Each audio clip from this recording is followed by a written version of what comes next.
They said Hollow Hill was cursed long before the town was built around it, that even the earliest settlers felt a heaviness in the air near its slopes, an eerie silence that clung to the trees like frost.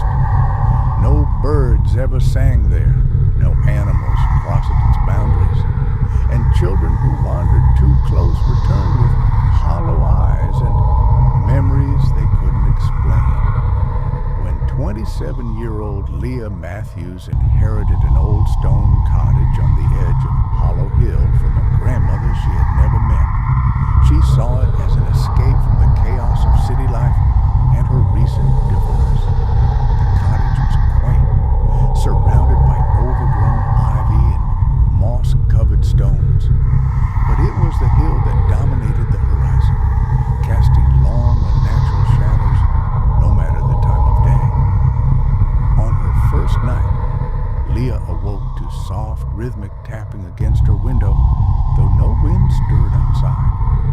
She brushed it off as branches or nerves, but the tapping returned the following night, this time accompanied by a low hum, almost like a chant, distant yet insistent.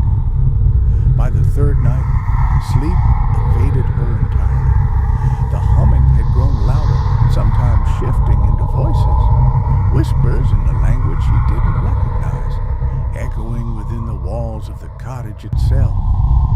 Desperate for answers, Leah began researching the area and found mentions of an ancient druidic site hidden beneath Hollow Hill, a place where the veil between worlds was believed to be thinner, where spirits of the forgotten could slip through.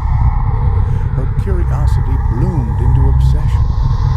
One evening, while exploring the base of the hill, she discovered a narrow stone stairway partially concealed by brush and roots. Despite the chill crawling down her spine, Leah descended. The staircase led into a circular chamber deep within the earth, where ancient runes pulsed faintly on the walls, and a large, flat stone altar stood in the center. As she stepped inside, the air thickened, pressing against her lungs, and 1,000 whispers filled her ears, speaking in unison, welcoming her. "You have come home?" they said. Over the next few days, Leah changed. She began speaking in her sleep, her eyes glossing over when she looked toward the hill.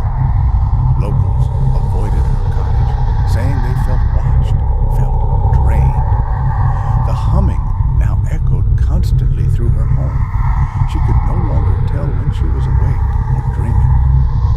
One night, in a trance-like state, she walked barefoot to the chamber beneath the hill, stood before the altar, and spoke in the ancient tongue. The ground trembled. From the shadows, figures emerged, not quite human, not quite shadow, and circled her. "The offering has been accepted," they said. But she hadn't offered anything, had she? That night, Leah disappeared. Search parties found the cottage undisturbed, her belongings untouched, but no sign of her remained. Only the whispers lingered. Visitors claim that if you stand on the edge of Hollow Hill during twilight, you can hear her voice among them,